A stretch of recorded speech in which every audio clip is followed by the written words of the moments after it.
দেয়ালের গর্তে বাস করত একটি পিঁপড়ে। খাবার ও জলের প্রাচুর্যের জন্য বেশ নিশ্চিন্তে কাটছিল তার দিনগুলো। হঠাৎ পিঁপড়েটা পড়ল একদিন মুশকিলে। সেই অঞ্চলের লোকজন খরায় খাদ্যের অভাবে দেশ ছেড়ে চলে গেল। পিঁপড়েও তেমন বেরোলো নতুন আশ্রয়ের সন্ধানে। হাঁটতে হাঁটতে একটা পুষ্করিণীর ধারে এসে উপস্থিত হলো সে। জল খেতে গিয়ে হঠাৎই তার পাটা ফসকে গেল।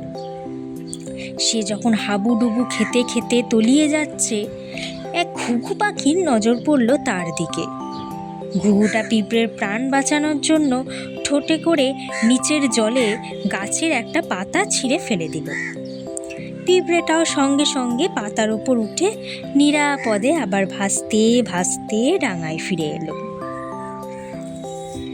এই সময় এক পাখি ধরা জাল নিয়ে এসে উপস্থিত। সে ঘুঘুটাকে ধরার জন্য বেশ আয়োজন করতে লাগলো। প্রাণদাতার ভয়ানক বিপদ দেখে পিঁপড়েটা পাখি ধরাটার পায়ের কাছে গিয়ে পাখি ধরাটা যেই না জালটা ছুঁড়তে যাবে, সঙ্গে সঙ্গে প্রাণপণে লোকটার পায়ের গোড়ালিতে দিল কামড়। পিঁপড়ের কামড়ের জ্বলুনিতে পাখি ধরাটা চমকে লাফিয়ে উঠতেই তার হাত থেকে জালটা অমনি ছিটকে বেরিয়ে গেল।